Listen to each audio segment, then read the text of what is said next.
देश का सबसे शांत शहर ऑरेंज सिटी के नाम से है मशहूर।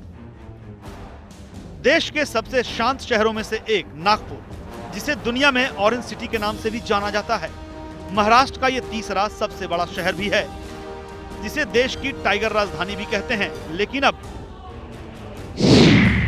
बदमाशों ने फैला लिए हैं पैर, बढ़ती जा रही हैं आपराधिक वारदातें। अपनी खूबियों के लिए देश दुनिया में मशहूर नागपुर अब बदमाशों के लिए मुफीद जगह बनता जा रहा है। आपराधिक वारदातें शहर में सिर उठाने लगी हैं। शहर में लगातार एक के बाद एक बदमाश अपराधों को अंजाम दे रहे हैं। अपराधियों के निशाने पर हैं मासूम। फिरौती के लिए हो रही है बच्चों की हत्या। शहर में वैसे तो हर तरह के अपराध सामने आ रहे हैं, लेकिन अपराधियों के नापाक मंसूबों का सबसे ज्यादा शिकार बन रहे हैं मासूम बच्चे। जहां 3 साल पहले कुछ कटारिया की बदमाशों ने अपहरण कर हत्या कर दी थी, वहीं अब एक डॉक्टर के बच्चे की फिरौती के बाद हुई हत्या ने कई सवाल खड़े कर दिए हैं। क्यों नागपुर में बेखौफ हो चुके हैं बदमाश? कौन है नागपुर में बढ़ती वारदातों के पीछे? नागपुर के युग का क्या था कसूर? जी हाँ, नागपुर देश के सबसे शांत शहरों में से एक माना जाता है, लेकिन अब इसी शहर में बदमाश बेखौफ हो चुके हैं। आए दिन चोरी, हत्या, किडनैपिंग की घटनाएं सुनने को मिल रही हैं, लेकिन अब शहर के एक मासूम बच्चे अपराधियों के सॉफ्ट टारगेट बन रहे हैं। फिरौती के लिए बच्चों का अपहरण होता है और फिरौती की रकम ना मिलने के बाद बदमाश हत्या को अंजाम देने में भी पीछे नहीं रह रहे। ये मामला और संगीन तब हो जाता है जब ऐसी घटनाओं में किसी जानकार या करीबी का हाथ पाया जाता है। नागपुर में अब एक मशहूर डॉक्टर के बेटे की अपहरण के बाद हत्या कर दी गई। इसके बाद गुस्साए लोगों ने पुलिस के खिलाफ हल्ला बोल दिया है, लेकिन इस पूरे घटनाक्रम में कानून प्रश्न चिन्ह के घेरे में आ जाता है, क्योंकि लापरवाही के चलते ही एक मासूम को अपनी जान से हाथ धोना पड़ा है। राजचक्र में आज इसी विषय पर चर्चा करेंगे, जिसमें हिस्सा लेने के लिए हमारे साथ एमपी हाई कोर्ट के पूर्व जज पीसी अग्रवाल जी, समाज सेवी कृष्ण शर्मा जी, स्कूल के प्रिंसिपल अदिति जैन और नागपुर से हमारे साथ जुड़े हैं समाज सेवी डॉक्टर गोविंद वर्मा। तो चलिए शुरू करते हैं राजचक्र में आज का सफर ओह युग।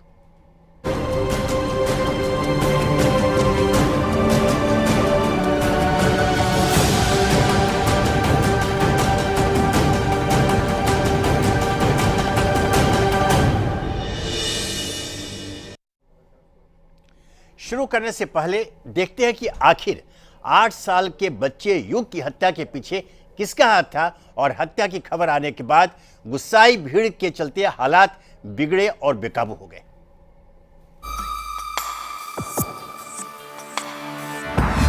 नागपुर में एक युग का अंत, बच्चे की अपहरण के बाद हत्या। फिरौती के लिए हुई बच्चे की हत्या। पुलिस ने आरोपियों को किया गिरफ्तार। पैसों के लिए इंसान किस कदर हैवान बन जाता है, इसकी बानगी देखने को मिली नागपुर में, जहां फिरौती के चलते अपराधियों ने एक मासूम की हत्या कर दी, वो भी बड़ी बेरहमी से। नागपुर के एक जाने माने डॉक्टर के बेटे युग की बदमाशों ने पत्थर से कुचलकर हत्या कर दी। मासूम की निर्मम हत्या। अकाउंटेंट ने किया बच्चे का अपहरण। पैसों के लिए की बच्चे की हत्या। नागपुर के मशहूर डेंटिस्ट मुकेश चंडोक का बेटा युग अचानक गायब हो गया। इसके बाद परेशान युग के परिवार वालों ने पुलिस में शिकायत दर्ज कराई, जिसके बाद बच्चे की तलाश में जुटी पुलिस ने डॉक्टर चंडोक के ही क्लिनिक में काम करने वाले अकाउंटेंट समेत 2 लोगों को धर दबोचा। आरोपियों ने कबूला हत्या का जुर्म। जंगल से बरामद हुई मासूम की लाश। पुलिस के गिरफ्त में आने के बाद दोनों आरोपियों ने पैसे के लिए युग चंडोक की हत्या करने का जुर्म कबूल कर लिया, और आरोपियों की निशानदेही पर पुलिस ने नागपुर के पाटन सांगवी जंगल से युग की लाश भी बरामद कर ली।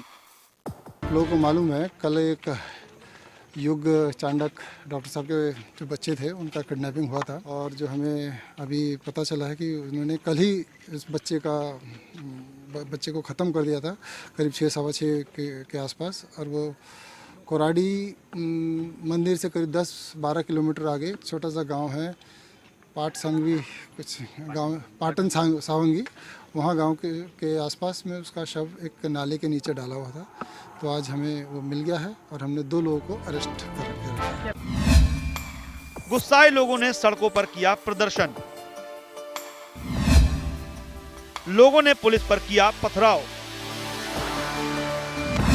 पुलिस ने भीड़ पर किया लाठीचार्ज। 8 साल के बच्चे की निर्मम हत्या की खबर से नागपुर की जनता आक्रोशित हो गई। गुस्साए लोगों ने सड़कों पर उग्र प्रदर्शन किया। भीड़ ने पुलिस पर पथराव भी किया, जिसके बाद पुलिस ने लोगों पर लाठीचार्ज तक कर दिया और काफी देर तक नागपुर की सड़कों पर हंगामा चलता रहा। मेरी पुलिस विभाग से भी विनती है कि जिन लोगों की भावना उत्तेजित हुई है, आम जनता की भावना उत्तेजित हुई है, परिवार की भावना उत्तेजित हुई है, उत्तेजित होने के अंदर हो सकता है हमारे भी मुंह से कुछ गलत निकल गया होगा, उनके भी मुंह से निकल गया होगा, कुछ पुलिस के भी मुंह से गलत निकल गया होगा। इसका मतलब ये नहीं है कि उनके ऊपर लाठीचार्ज किया जाए, क्योंकि पहले ही दुखी है, क्योंकि जिसके परिवार का बच्चा जाता है उसके परिवार के ऊपर क्या बीतती है ये सबको मालूम है। फिरौती के लिए नागपुर में एक बच्चे को अपनी जान से हाथ धोना पड़ा, जिसमें उस मासूम का कोई कसूर नहीं था। लेकिन नागपुर में बच्चे की अपहरण के बाद हुई निर्मम हत्या ने प्रदेश की कानून व्यवस्था पर सवालिया निशान जरूर लगा दिया है। ब्यूरो रिपोर्ट, जिया न्यूज।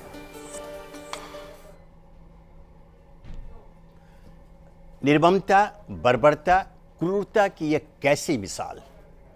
लगभग 2 वर्ष पूर्व राजधानी दिल्ली शर्मसार हुई थी एक निर्भया कांड से। तब एक युवती के बलात्कार और उसके बाद हत्या से दिल्ली शर्मसार हुई थी। आज मामला भारत के हृदय स्थल नागपुर का है। महाराष्ट्र की उप राजधानी नागपुर एक बार फिर शर्मसार हुई ऐसी बर्बरता से, जिससे कि सबों का सिर शर्म से झुक जाता है। आखिर क्या कारण है? इस पैशाचिक प्रवृत्ति के पीछे कौन सी सोच, कौन सी भावना काम कर रही है कि मासूम अबोध युग चांडक का अपहरण कर लिया जाता है और उसकी बर्बरता से हत्या कर दी जाती है? इस विषय पर आज हम चर्चा करेंगे। हमारे सब मेहमान मौजूद हैं। सबसे पहले मैं सामाजिक कार्यकर्ता कृषि शर्मा जी के पास चलता हूँ। कृषि जी, आपने आज नागपुर में जो घटना हुई कल, उसका पूरा विवरण सामने आपने देखा पाया जी। इसके पहले जब दिल्ली में निर्भया कांड हुआ था तो पूरे देश में बवाल उठ खड़ा हुआ था, और बस कानून व्यवस्था के अलावा तब सामाजिक सोच और पैशाचिक प्रवृत्ति को लेकर राष्ट्रीय बहस हुई थी जी। आज मामला एक मासूम युग चांडक का है, जो बेचारा जिस निर्भया की तरह, निर्भया निर्दोष थी या युग भी निर्दोष था। आखिर इसका क्या दोष था? आखिर समाज में कौन सी ऐसी प्रवृत्ति हम पर हावी होती जा रही है कि एक युग का अपहरण कर उसकी हत्या कर दी जाती है? कहा जाता है कि मामला फिरौती का था। यह भी कहा जाता है कि जिस उसके पिता जो प्रसिद्ध दंत चिकित्सक है, उन्होंने किसी अपने कर्मचारी को सेवा से हटा दिया था। शायद बदले की भावना थी, या फिर ये जो धन लोलुपता, धन लिप्सा है, मात्र वह थी जो एक मासूम युग को अपनी जान की कीमत चुकानी पड़ी।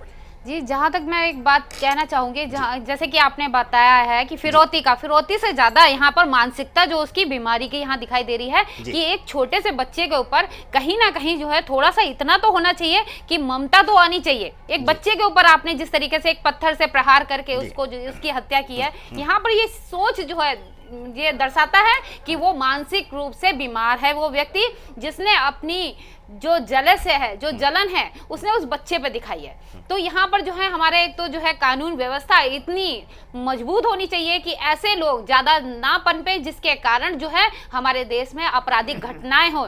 हमारे देश के जो आपराधिक घटनाएं ज्यादातर बढ़ रही है, सिर्फ एक कानूनी जो हमारे कानून का जो व्यवस्था है वो कमजोर है, कुछ हमारे प्रशासन की जो व्यवस्था है वो कमजोर है, जिसकी वजह से इस तरीके की जो घटनाएं हैं दिन पे दिन बढ़ती जा रही है। ये हमें जो है पहले से ही जो आपने बताया निर्भया जो हत्याकांड हुआ था, तभी हमारे जो है पब्लिक ने इस तरीके से जो आक्रोश दिखाया था, उसके कारण जो है हम लोगों को सीख लेनी चाहिए थी कि हमें अपना कानून इस तरीके से मजबूत बनाना है, अपने प्रशासन की व्यवस्था को इस तरीके से मजबूत रखना है, ताकि जो है कोई भी अपराध करने से पहले 10 बार सोचे कि अगर हम ये अपराध कर रहे हैं तो हमारा कानून व्यवस्था हमें किस तरीके से दंड दे सकता है।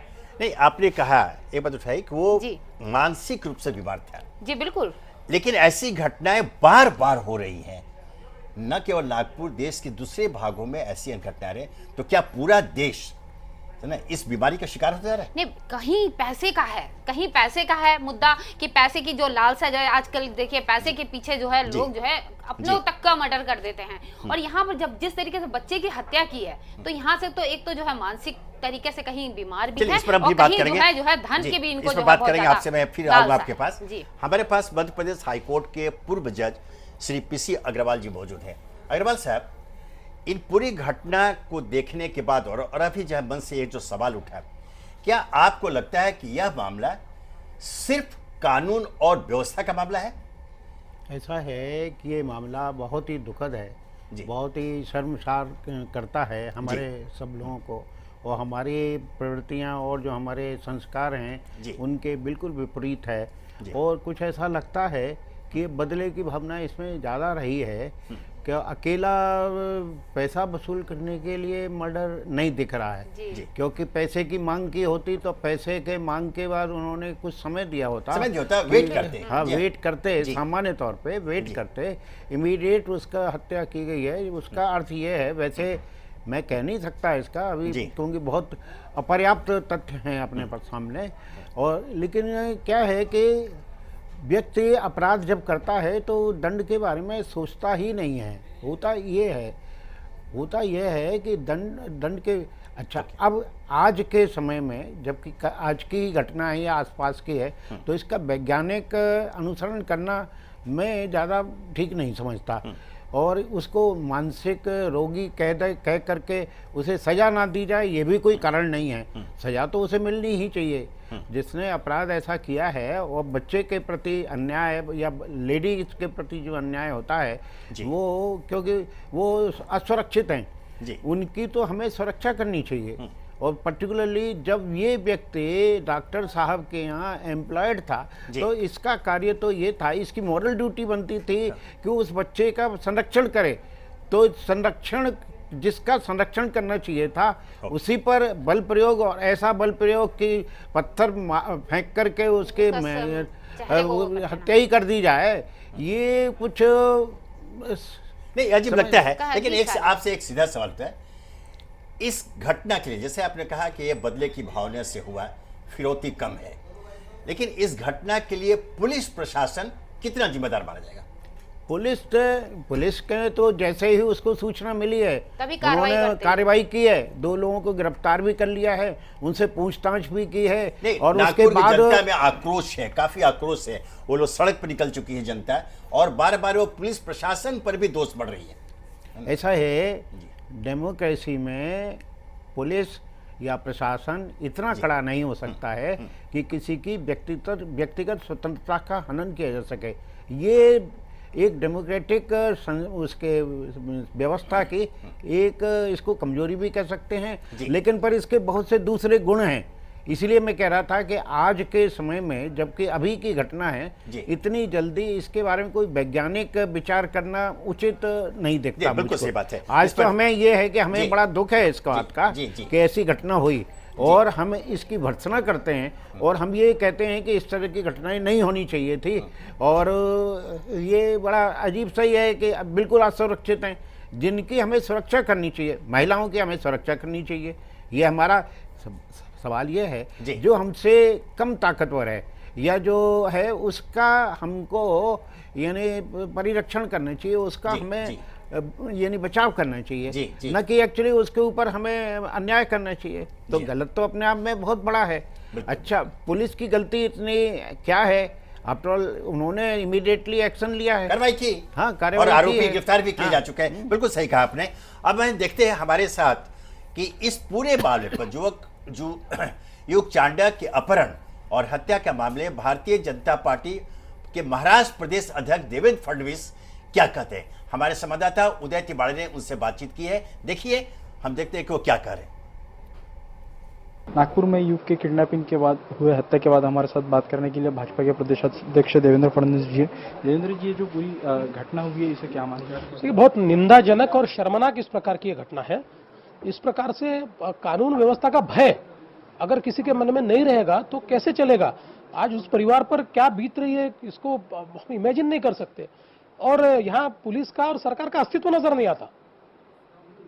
जो ये घटना हुई इसकी अभी आपकी क्या मांग है, क्योंकि ये नागपुर में 3 सालों में हुई दूसरी घटना है। पहली बात तो यह है कि पहले सरकार की ओर से सकारात्मक ऐसी कार्रवाई हो कि जिसके चलते कम से कम कानून व्यवस्था है ऐसा तो आरोपियों को लगे, और साथ में जो आरोपी है उनके ऊपर कड़ी से कड़ी कार्रवाई हो, तुरंत फास्ट ट्रैक कोर्ट में उनके ऊपर जितनी कड़ी सजा दी जाए वो दी जानी चाहिए। ये थे देवेंद्र जी, इन्होंने साफ तौर पर कहा कि जो आरोपी है उनके मन में कानून का डर नहीं है और यही वजह शायद कि इस तरह की घटनाओं को आरोपी अंजाम दे रहे हैं। कैमरामैन सचिन साहब के साथ उदय तिमांडे, जिया न्यूज़, नागपुर। इस पूरी घटना के बाद नागपुर के लोगों का क्या कहना है वो आपको हम सुनाते हैं। मेंटालिटी होती है और कहीं ना कहीं वो क्रिमिनल मेंटालिटी अंतरकरण में छुपी होती है और कभी भी कोई ट्रिगर फैक्टर मिलता है तो उभर के सामने आती है। इस प्रकार के जो कांड हैं या इस प्रकार के जो जघन्य हत्याकांड होते हैं, इनके पीछे वो मानसिकता कहीं ना कहीं रोल प्ले करती है और ये विकृत मानसिकता का प्रमाण तो है। दुखद घटना है। इस तरह की पहले भी घटना नागपुर में हो चुकी है और अपहरणकर्ता की लाश ही मिली है, और इस बार भी ये युग चांडक अपहरण हुआ था, उसके बारे में बड़ा चर्चा हुआ, पर पुलिस ने कोई एक्शन नहीं लिया। तुरंत एक्शन के कारण और कोई कार्रवाई न होने के कारण उसकी लाश मिली, और इस तरह से होना ये बड़ी दुखद घटना है और नागपुर के लिए तो बड़ी है। इंडिविजुअल तो कहना है कि मैं इसके बिल्कुल खिलाफ वो आरोपी का जो वकालतनामा, कोई भी वकील, मैं रिक्वेस्ट करूंगा मेरे फ्रेटर्निटी को, एक सेक्रेटरी के नाते, डिस्ट्रिक्ट बार एसोसिएशन के सेक्रेटरी के नाते मैं मेरे फ्रेटर्निटी को रिक्वेस्ट करूंगा कि कोई भी ऐसे जो आरोपी है इनका वकालतनामा न ले। दुख की वजह से, क्योंकि मेरी भी बच्ची है, मैं भी हॉस्टल में डाला हूँ, तो मुझे भी डर लगता है कि कल जाके मेरे साथ भी ऐसा ना हो। जिस किसी ने भी ऐसा कुछ किया है उनको तो फांसी होनी ही चाहिए। पर हम लोग की दुआ यही थी कि बच्चा सही सलामत घर तक पहुंच जाए अपनी माँ तक, क्योंकि हम लोग भी एक पेरेंट्स हैं और अपने बच्चों को भी हम लोग ये सिखाते कि किसी से बातचीत मत करो, कहीं जाओ आओ नहीं। पर ऐसा अंत होगा इस बच्चे का हमको उम्मीद नहीं थी। जैसा कुछ कटारिया का केस हुआ तो उसको देख के हम लोगों को लगा था कि इस तरह की हरकतें आगे नहीं होंगी, पर उसका न्याय नहीं मिला। उसी चक्कर में लोगों को बढ़ावा मिल रहा है, वो काम नहीं होना चाहिए था। अग्रवाल साहब, अभी हमने सुना महाराष्ट्र प्रदेश भारतीय जनता पार्टी के युवा अध्यक्ष देवेंद्र फडणवीस को, उन्होंने सीधे सीधे आरोप लगाया वहां की कानून व्यवस्था पर। उन्होंने कहा कि लोगों के बीच कानून का भय तो होना ही चाहिए। अगर कानून का भय खत्म हो जाएगा तो इस तरह की घटनाओं को अंजाम दिया जाता रहेगा। उनका कहना यह है कि कहीं ना कहीं वहां पर कानून व्यवस्था शिथिल है, जिसके कारण ऐसी घटनाएं सामने आ रही हैं। ये इतने से मैं ये ऐसा कोई नहीं कह सकता कि कानून व्यवस्था शिथिल होने की वजह से ऐसा हुआ है। ये है कि कल उसका अपहरण हुआ है। अब उसके बाद पुलिस ने क्या एक्शन लिया या कब पुलिस को रिपोर्ट किया गया, अब ये तो पुलिस की वो है, अब ये कहा नहीं जा सकता। जी। लेकिन अब ये है, अब जिन देशों में अपराध कम है, जैसे कोई लोग कहते हैं दुबई, दुबई में अपराध नहीं है, इतना नहीं है, कानून का भय वहाँ, कानून का भय है कि उसी समय लेकिन पर फिर वो एक्चुअली डेमोक्रेसी नहीं है। चाइना में अपराध कम है, अरब कंट्रीज में अपराध कम है, लेकिन वो डेमोक्रेसीज नहीं है। ये है, लेकिन असल में हमारे यहाँ जो है ना, मानव अधिकार भी हैं। सजा भी होगी तो मानव अधिकारों का पालन करने के साथ साथ होगी। अभी जैसे ये कह रहे हैं कि कोई वकील उनको रिप्रेजेंट नहीं करेगा या उनका बचाव नहीं करेगा, ऐसा नहीं हो पाएगा। ये गलत है, क्योंकि दुर्दांत से दुर्दांत अपराधी के लिए भी वकील को उसका बचाव करना होगा, कोर्ट को उसको सुनना पड़ेगा, उसके बाद ही उसे सजा होगी। ये एक कानून है और वैसा है। ये लोकतंत्र में यह एक इसीलिए मैं कह रहा था कि आज पालन किया जाना चाहिए। लेकिन एक बहुत ही गंभीर अहम मुद्दा अभी आपने उठाया, क्या लोकतंत्र और मानवाधिकार की आड़ में ऐसे अपराधियों को छूट मिलती रहेगी और ऐसी घटनाओं को अंजाम देने का उनको लाइसेंस मिलता रहेगा। देखिए ना, निर्भया हत्याकांड में भी देख लीजिए, वो जो है नाबालिग करके एकदम उसको, निर्भया हत्याकांड में भी जी 4 लोगों को फांसी की सजा हुई है जी। अभी दूसरी बात यह है, क्योंकि एक्स पोस्ट फैक्टो लॉज नहीं हो सकते हैं पुराने से, इसलिए अभी भी सवाल उठ रहा है कि अगर मान लीजिए 18 साल से कम का अगर कोई बच्चा अपराध करता है या किशोर अपराध करता है तो वो उस कानून में परिवर्तन करके उस आयु को घटा करके 16 साल कर दिया जाए। ठीक है, आवश्यकता अनुसार कानून में बदलाव होना चाहिए। ठीक है, अग्रवाल साहब आपके पास फिर आएंगे इस मुद्दे पर। इस बीच हमारे साथ नागपुर में डॉक्टर गोविंद वर्मा जी जुड़ चुके हैं। वैसे तो पेशे से चिकित्सक हैं, लेकिन उनकी पहचान एक सामाजिक कार्यकर्ता के रूप में कहीं अधिक है। डॉक्टर वर्मा, इस कार्यक्रम में आपका बहुत बहुत स्वागत है।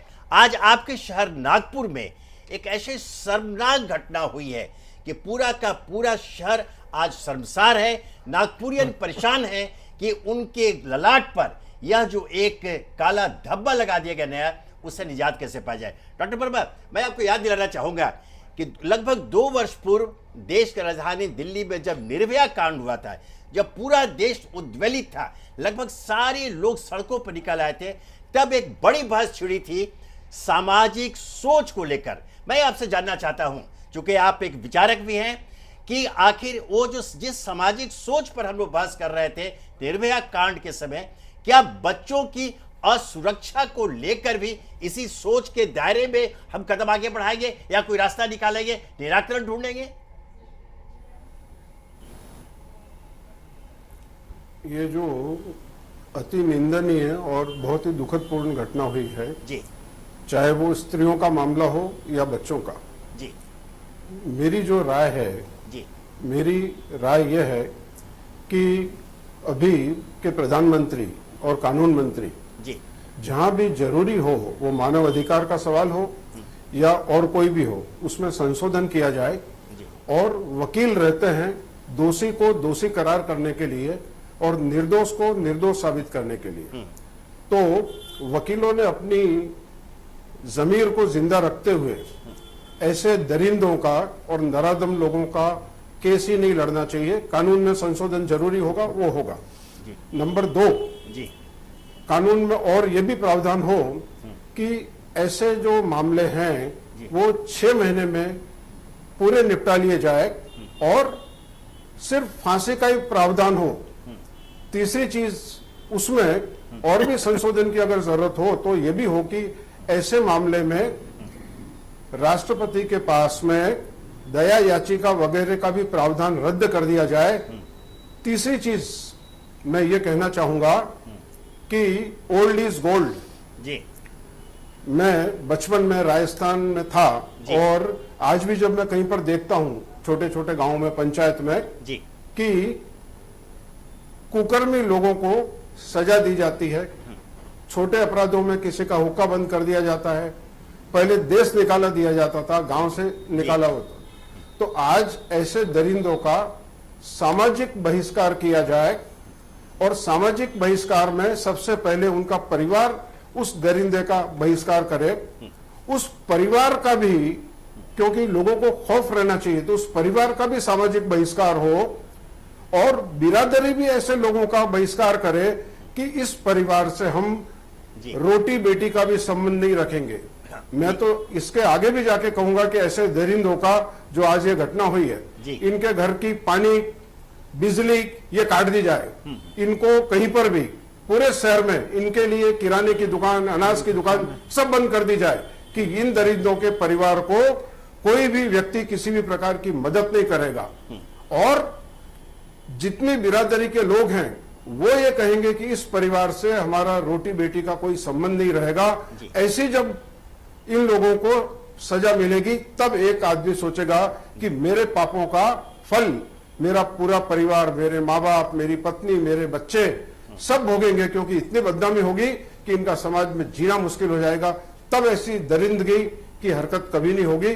तो सामाजिक बहिष्कार भी एक बहुत बड़ा इलाज है इन लोगों के लिए जो स्त्री की इज्जत नहीं करते और जो बच्चों के साथ में इस प्रकार का व्यवहार करते हैं। और मैं फिर कहूंगा कि फास्ट ट्रैक कोर्ट के माध्यम से आज से 6 महीने के अंदर जो जो प्रक्रिया है वो पूरी प्रक्रिया करके इनको फांसी पे लटका दिया जाए। और किसी भी प्रकार की कोई, मैंने फिर कहा, राष्ट्रपति के पास में कोई दया की याचिका पर प्रावधान न हो, बल्कि मैं तो ये कहूंगा कि ऊपर के कोर्ट भी ये कह दे कि जो जजमेंट हुआ है वो बहुत बेहतरीन हुआ है और कहीं पर भी किसी भी प्रकार की इनको कोई रियायत न मिले, तब लोग एक नहीं 10 बार सोचेंगे और ऐसे घृणित अपराध जो है उसके ऊपर एक अंकुश लगेगा। जी, बहुत अच्छे सुझाव दिए आपने। लेकिन आपसे एक सवाल और, चूंकि आप सामाजिक विचारक हैं और आप समाज की घटनाओं को आप बहुत नजदीक से उसका विश्लेषण करते हैं, या इस मामले में भी कहीं ना कहीं धन आया है, तो यह जो धन लोलुपता है मनुष्य को एक जो बिल्कुल खूंखार पशु बनाती जा रही है, आखिर इस प्रवृत्ति पर, इस पैशाचिक प्रवृत्ति पर हम कहेंगे रोक लगे तो कैसे लगे? ये देखिए, धन का जो मामला है वो तो हर दिन हम अखबारों में भी पढ़ते हैं, पिता ने पुत्र की हत्या कर दी। जी, धन लोलुपता की मैं बात कर रहा हूँ कि परिवारजन भी, सगे भाई भाई में तलवारें चलती है, जड़ जमीन जोरू के लिए युद्ध होते आए हैं। तो ये जो धन लोलुपता जो है, इसका मैं छोटे से शब्दों में कहूंगा कि वो जो एक चंद पंक्तियां हैं उसके लिए, गोधन गजधन बाजधन, गोधन गजधन बाजधन और रतन धन खान, जब आवे संतोष धन सब धन धोरी समान। तो लोगों की जो मानसिकता है कि आज हम क्या है, तो संतोष जिसको मिल जाए वो सबसे बड़ा सुखी आदमी है। तो हर परिवार में 3 बातें बहुत जरूरी है मेरे अनुसार। मैं मेडिकल कॉलेज में डीन भी रहा, अलग अलग पदों पे, सीनेट वो सब भी। तो मैंने आज तक एक चीज महसूस किया, मैं बच्चों को जो पढ़ाता भी हूँ, हजारों डॉक्टरों को मैंने तैयार किया, मैं ये कहता हूं सिर्फ शिक्षित मत बनो, शिक्षित तो जरूर बनो लेकिन सुशिक्षित बनो, और सुशिक्षित के बाद में सुसंस्कृत बनो। ये 3 बातें हमारी जिम्मेवारियां हैं, माता पिता की, परिजनों की जिम्मेदारियां हैं, और स्कूल और कॉलेजेस में भी जो बच्चों को पढ़ाते हैं उनका भी फर्ज होता है कि सुसंस्कृत बच्चे अगर हम तैयार कर सकें तो ऐसी घटनाएं जो है वो निश्चित ही नहीं होगी। और जो कहते हैं कि भाई बेटी कहाँ जा रही है, बेटा कहाँ जा रहा है, मैं जहां अभी मेरा क्लिनिक चलता है, मैं वहां पर भी कई लोगों को देखता हूं तो मुझे शर्म आती है। मैं बच्चों को पूछता हूं कि बेटा रात को तुम यहाँ क्या कर रहे हो, तुम्हारे माता पिता ने पूछा नहीं कि तुम यहाँ क्या कर रहे हो, बेटियों को। तो सभी का एक फर्ज होता है कि हम अपने दायरे में रहें, शिष्टाचार में रहें। और एक बात और कहना चाहूंगा मैं कि आज के दौर में लोगों को जरूरत है कि डॉक्टर बनो या कलेक्टर, नेता बनो या अभिनेता, राजा बनो या रंक, मंत्री बनो या संतरी, व्यापारी बनो या किसान, लेकिन अंत तक बने रहो एक बेहतरीन इंसान। ये हमें संदेश आज के युग में सभी लोगों को देना पड़ेगा, डॉक्टरों को हो या वकीलों को हो या किसी को भी हो, कि हम एक बेहतरीन इंसान है या नहीं, हम शिक्षित, सुशिक्षित और सुसंस्कृत है कि नहीं। ये दायित्व माता पिता, घर, स्कूल, कॉलेजेस और समाज में जो लोग हैं उनका भी, हम लोगों का सबका ये फर्ज होता है। क्योंकि आने वाले दिन कैसे रहेंगे हम कह नहीं सकते, तो क्यों न हम ये सामाजिक जीवन में बीड़ा उठाएं कि हम आज की जो पीढ़ी है और आने वाली पीढ़ी को ये संदेश हम दे सके, तब ये घटनाएं बंद होगी। नहीं तो बहुत मुश्किल है। लेकिन कानून का जो मैंने कहा वो प्रावधान अगर होते हैं तो भी एक खौफ रहेगा कि मुझे तो फांसी होगी लेकिन मेरा पूरा परिवार बर्बाद हो जाएगा अगर मैंने कोई कुकर्म किया तो। सामाजिक बहिष्कार और पूरे बिरादरी का बहिष्कार हो, ताकि इन लोगों को पानी पिलाने वाला कोई न रहे।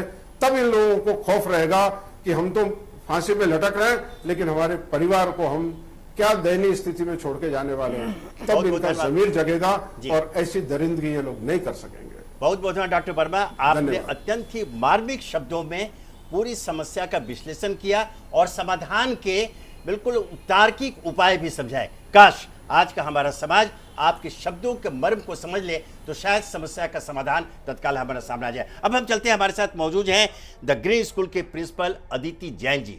अदिति जी, आज हम जिस गंभीर विषय पर, बल्कि दुखद विषय पर आज यहाँ चर्चा कर रहे हैं उससे आप परिचित हैं। आज महाराष्ट्र की उप राजधानी नागपुर शर्मसार है।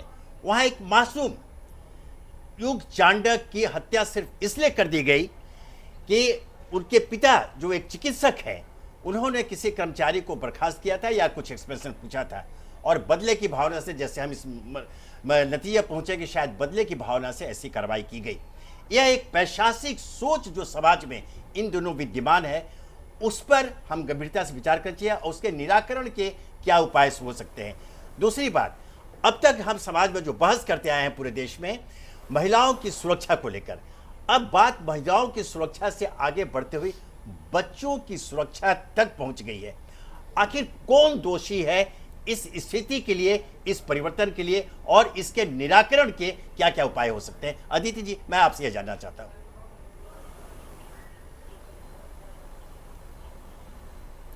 जी, जब तक समाज में, देश में स्त्रियां और बच्चे सुरक्षित नहीं है, वो समाज, वो देश कभी भी प्रोग्रेस कर ही नहीं सकता। जी।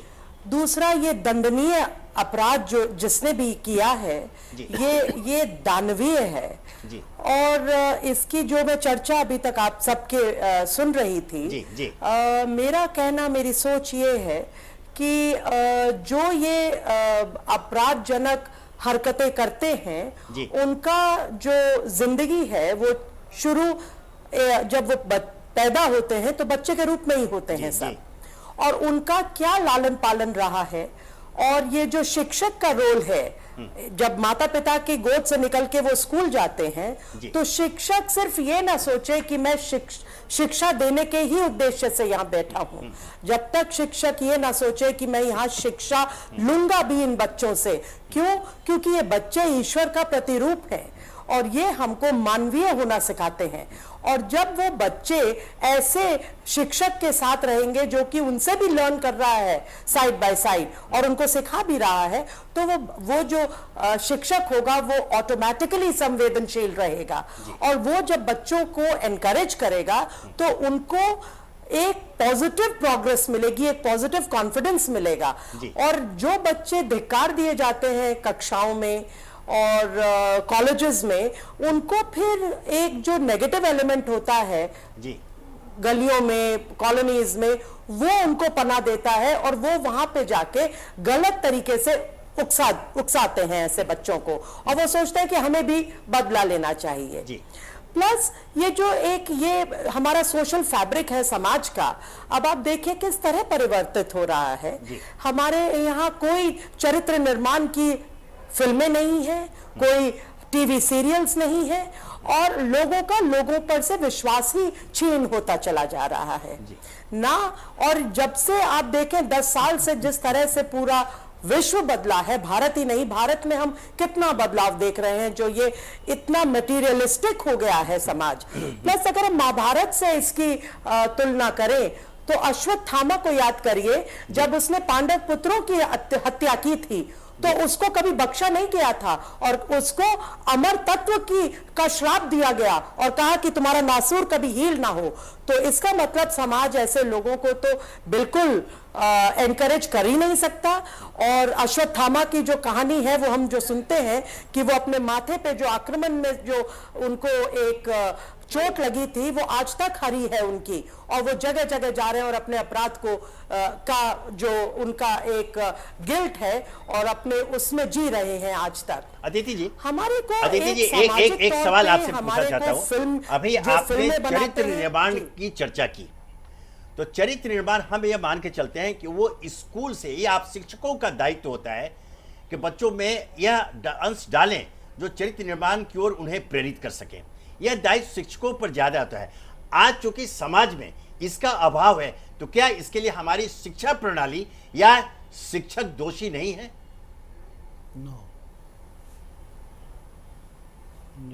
बिल्कुल, सिर्फ शिक्षक पे दोष नहीं इसलिए डाला जा सकता क्योंकि जब तक हम ये एक नेशनल पॉलिसी, एक करिकुलम में नहीं डालेंगे। अब आप बताइए किस स्कूल में मॉरल एजुकेशन का प्रचलन है? कहाँ हमारे बड़े बड़े जो भी हमारे देश के लोग रहे हैं या विश्व के लोग रहे हैं, हमारे देश में नहीं तो अनगिनत है। आप संत ज्ञानेश्वर की बात करें, स्वामी विवेकानंद की बात करें, आप कालिदास की बात बात करें, आप गांधी की बात करें, अगर हम इनकी जीवनियां लेके बड़े लोगों की और वो सुनाए बच्चों को बढ़ते हुए, तो वो उसकी उस छवि को समझेंगे, उसका हृदय, और वो उस तरह बनने की कोशिश करेंगे।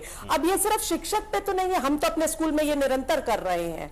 दूसरा, आजकल आप अगर घरों में भी जाए तो बात माता पिता क्या कर रहे हैं, उसके घर में कौन सी गाड़ी है, हमारे पास ये पैसे नहीं है, माने हर आदमी एम्बिशियस हो गया है, और उस एम्बिशन में वो बेचारा ये भूल गया कि हम क्या अमूल्य वस्तु दांव पे लगा रहे हैं। और एक्चुअली हमारे इतना सब है आज समाज में जो कि पहले नहीं था 10 साल पहले तक, फिर भी हमारे को एक सेटिस्फैक्शन की कमी आ गई है। कुछ भी हो जाए हम सेटिस्फाई नहीं हो रहे। तो हम सबको, हमारे शिक्षकों को, हमारे करिकुलम में, हमारे माता पिताओं को ये समझना पड़ेगा कि अच्छी जो कि सतरूप है माँ का, माँ लक्ष्मी का, जो मैटर में हम बात कर रहे हैं, अगर हम उसके सात्विक रूप की उपासक बनेंगे तो हमारे अंदर जो बच्चा एक आता है, हर बार एक नवजीवन जो आता है इस धरा पे, वो नई कहानी और प्रेम और मित्रता का पैगाम लेके आता है,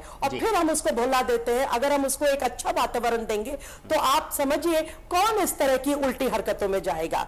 जो आदमी झिड़का हुआ हो वही उल्टा कर सकता है। एक नॉर्मल आदमी जो प्यार के वातावरण में पनपा हो, जैसे गुरु की परिभाषा थी पहले, जब गुरुकुल में जाया करते थे तो गुरु ये देखता था, गुरु शिक्षक को दोष नहीं देता था, वो ये समझता था इसकी क्या लिमिटेशन है और इसकी क्या यूनिकनेस है, उसी को बढ़ावा देता था, तो बच्चे किसी तरफ पहुंचते थे। और ये बच्चे हमारे कल का भारत है, हमारा फ्यूचर है। और ये बच्चे अगर इस तरह से दानवीय अपराधों के वो बने चुंगल में आएंगे तो आप बताइए कहां हम पहुंचेंगे, हमारा कल कहां निकलेगा। बिल्कुल सही कहा प्रतीक जी, आपने बड़े अच्छे शब्दों में इस समस्या का समाधान भी बताया और एक तरह से संदेश भी अदिति जी ने समाज को दिया है, विशेषकर शिक्षण संस्थाओं को और शिक्षकों को, कि चरित्र निर्माण की दिशा में उन्हें पहल करनी चाहिए, ताकि जो 2 आरोपी जिस तरह पकड़े वो भी कहीं ना कहीं स्कूल तो गए ही होंगे। और कल जो है शिक्षा दिवस है, और कल जो है हमारे प्रधानमंत्री जी भी जो है जो भी हौसला देंगे, पूरे राष्ट्र को संबोधित करेंगे। तो ऐसे में जो है ये जो है हमारे जो विचार हैं, जो उन्होंने हम लोग ने अभी बात की है, इस चीज को वहां तक जरूर पहुंचानी चाहिए। अब चलिए, अभी हमारे साथ जुड़ गए हैं पूर्व IPS अधिकारी गौतम कौल जी। कौल साहब, आज हम जिस विषय पर यहाँ चर्चा कर रहे हैं वो एक अत्यंत ही शर्मनाक विषय हम मानते हैं। आज हमें इस चर्चा के लिए मजबूर होना पड़ा है ताकि भविष्य में ऐसी घटनाओं की पुनरावृत्ति न हो, इस पर अंकुश लग सके और ऐसी घटनाओं के रोकथाम के लिए हम उसके कुछ न कुछ उपाय ढूंढ सकें। आपसे, चूंकि आप एक वरिष्ठ पुलिस अधिकारी रहे हुए हैं, मैं आपसे सीधा एक सवाल जानना चाहता हूं, क्या यह जो समस्या है या जो सामाजिक सोच की बात सामने आई है, ऐसी जो पैशाचिक वारदातें सामने आ रही है, क्या यह मात्र एक सामाजिक समस्या है या कानून व्यवस्था का यह मामला है?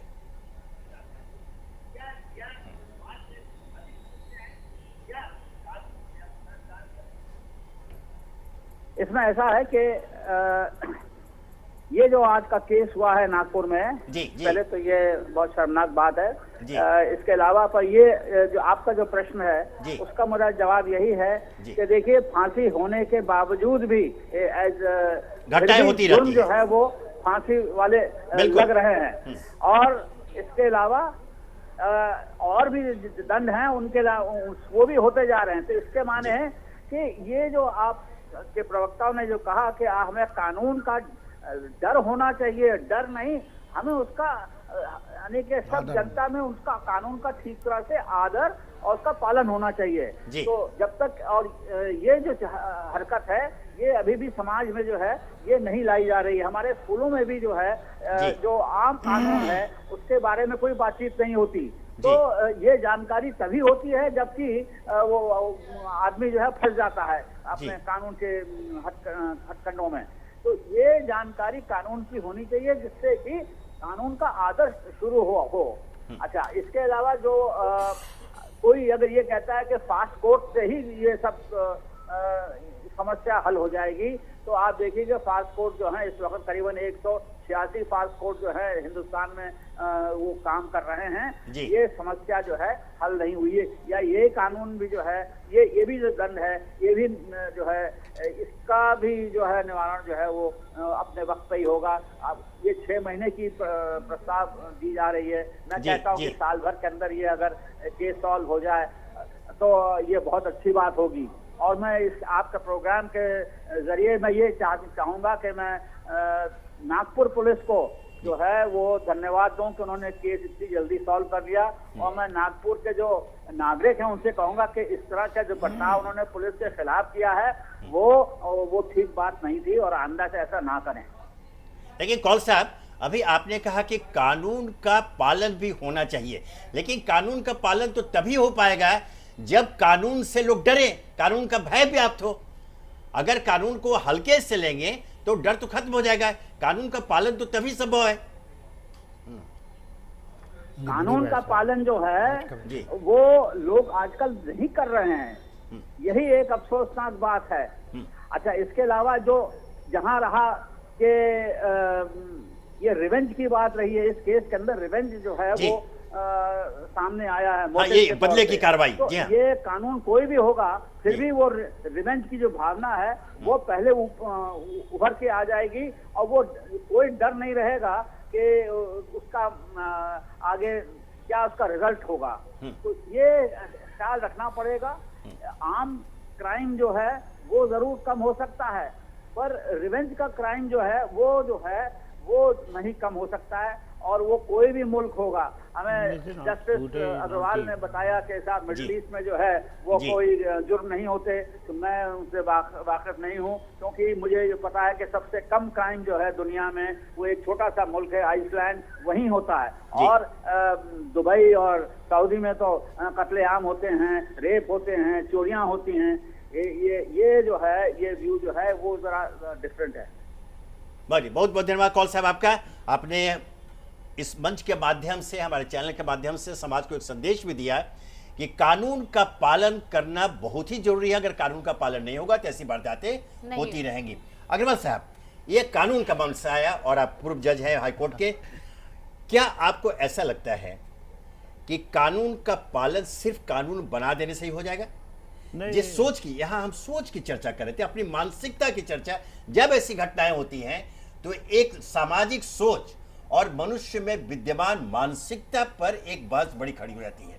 इस मामले में ही हुआ है। अगर बदले की भावना जैसे कह रहे हैं कि बदले की कार्रवाई थी, तो बदले कार्रवाई वो उसके पिता ने उसको अगर नौकरी से हटाया या कोई दंडित किया, उसके लिए उस मासूम के साथ यह जो व्यवहार हुआ, उसकी जो हत्या की गई बर्बरतापूर्वक, है ना, यह तो हमारी एक सोच की बात है। यहाँ पर जिस पे बस चल सका है जी, उस पे एक्ट किया है।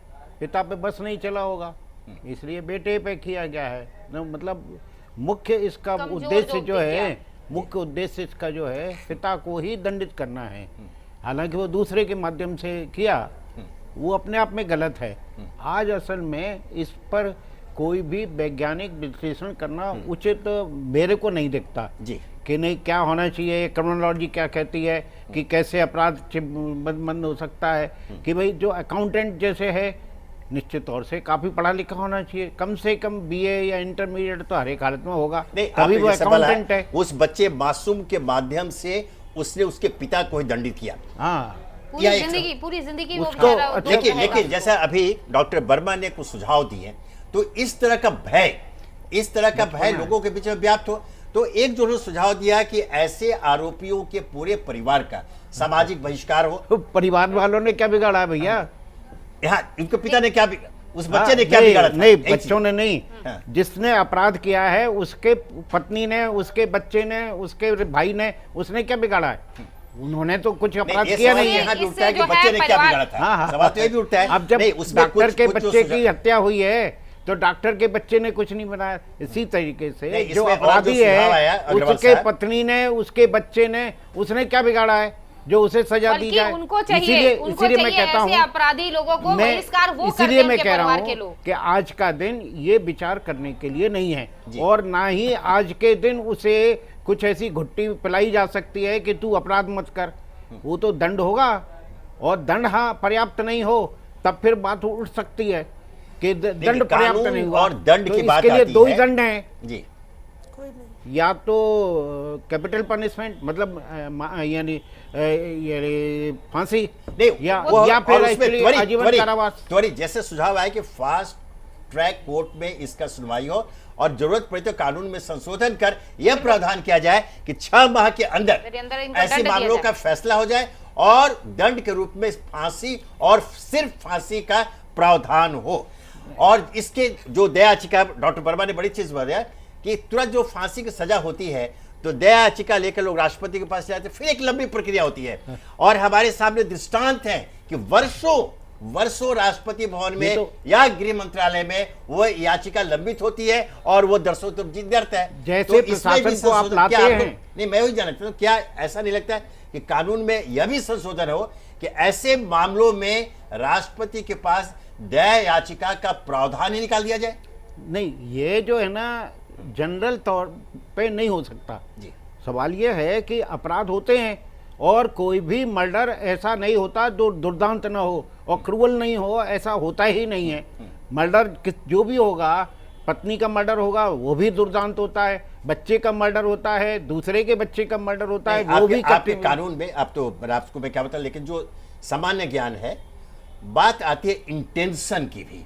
एक भावावेश में होता है और एक योजनाबद्ध तरीके से होता है, दोनों में फर्क होता है ना? तो देखिए वो और यह जो मामला है, यह जो युग चांडक का मामला है, यह योजनाबद्ध तरीके से किया गया। वो विचार की बातें हैं। ज्यादातर जो अपराधी आप लोग पकड़ते हैं उनका चेहरा ढक के ले जाते हैं, उनको कानून यानी कि जो भी है पुलिस वाले उनको ले जाते हैं चेहरा ढक के। नहीं ढकना चाहिए, लोगों के सामने ऐसा चेहरा आना चाहिए ताकि कभी कुछ समय के बाद जरूर वो बाहर आ जाते हैं। कभी जो है उनकी फैमिली के भी लोग जो है ऐसे लोगों से अलग हो जाएंगे, छोड़ देंगे कि ऐसे लोगों से मिलना नहीं है जिनका चेहरा सब जगह आ गया। हम ये मान के चलते हैं कि जिसको पुलिस ने पकड़ा है वो निश्चित नहीं है कि उसी ने अपराध किया है। जब तक फैसला नहीं हो जाएगा तब तक हम नहीं मानेंगे, क्योंकि ऐसा हो सकता है कि कोई निर्दोष आदमी, पूर्णतः निर्दोष आदमी फंस गया हो, होता है और संभावना ऐसा होता है, ऐसा हो जाता है, होने की संभावना है।